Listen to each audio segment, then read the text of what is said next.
All right, today we're going to talk about something that's a huge part of defensive driving, but honestly doesn't get talked about enough: protecting the space behind you. In this explainer, we are totally flipping the script on one of the biggest headaches on the road. Oh, we've all been there, right? You glance in your rearview mirror, and all you see is the grill of the car behind you. It's that awful heart-in-your-throat feeling of being tailgated, and man, it can really get under your skin. And in that moment, it feels like there's nothing you can do, like you're completely powerless. But what if I told you that's not true at all? What if you actually have a whole toolkit of things you can do to handle it, safely, calmly, and without any confrontation? Well, that's exactly what we're about to break down.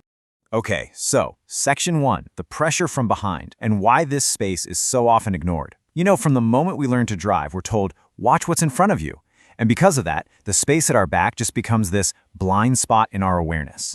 But really, that space is your overlooked safety zone. Getting good at managing it is what separates a good driver from a great one. And the benefits? They go way beyond just avoiding a fender bender. It's about your safety, your stress levels, and even how traffic flows around you.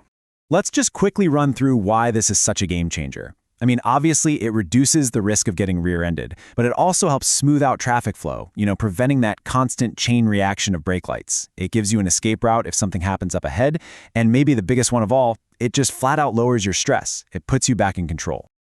So, we know why it's important. But how do you actually spot a problem before it, becomes a problem? It's one thing to just feel like someone's too close. Let's talk about how to know for sure. And that brings us to a classic tool. And it's a classic for a reason: the 3-second rule. This isn't just some vague idea. It's a super simple, objective way to measure the gap so you know exactly when someone's in your space. And using it could not be easier. You just pick a fixed point up ahead, like a signpost or a bridge. The second the back of your car passes it, you start a slow count. 1, 1,000, 2, 1,000. If the car behind you passes that same spot before you get to 3, yep, they're too close. Simple as that.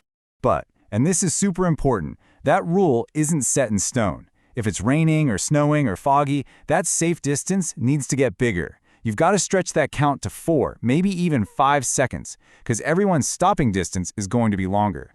Now, beyond the rule, your mirrors tell you a lot. During the day, it's pretty obvious, right? If their grill is taking up your entire rearview mirror, they're practically in your back seat. But here's an awesome tip for night driving. If you can't see their actual headlights in your mirror, just the glow, that means they are so close that the trunk of your own car is blocking the beams. That is a massive red flag. Okay, so you've used the signs, you've spotted a tailgater. Now, I know the first instinct is to get mad, right? Maybe speed up, maybe tap the brakes. We have to fight that instinct. This is all about your toolkit for taking back your space, calmly and safely. And this right here, this is the golden rule. Your goal is not to win. It's not to teach the other driver a lesson. Your one and only goal is to get yourself out of a dangerous spot. Every single thing you do from this point on should serve that one goal: your safety. So here are your go-to moves.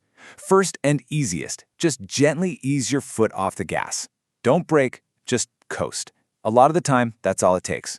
If you're on a multi-lane road, the best move is usually the simplest. Signal and move over. Just let them pass. On a single-lane road, look for a safe place to pull over. And the big one, avoid engaging at all costs. No brake checking, no angry hand gestures, don't even make eye contact. Just disengage.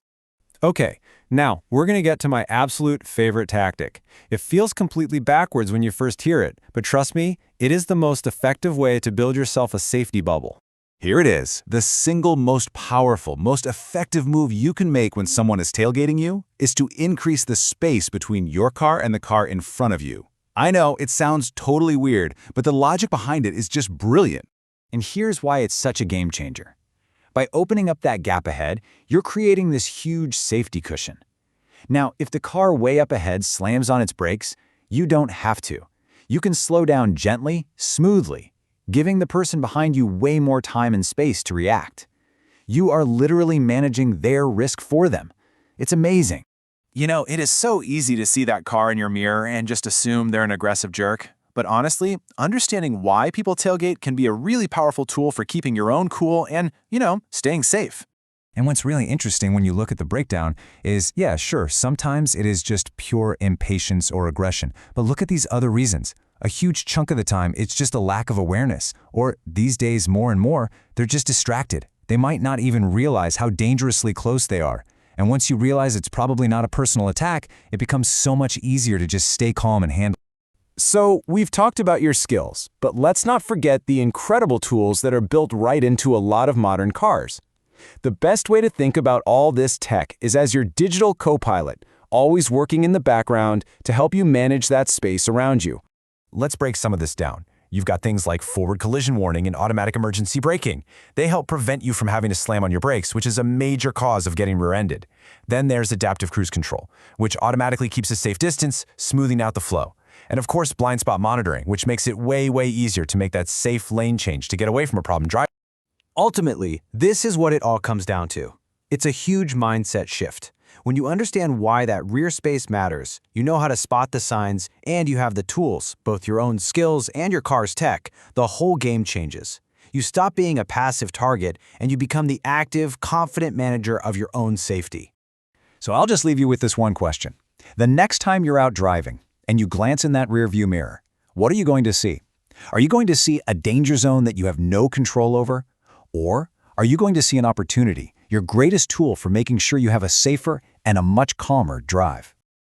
Please like, subscribe, and get notified.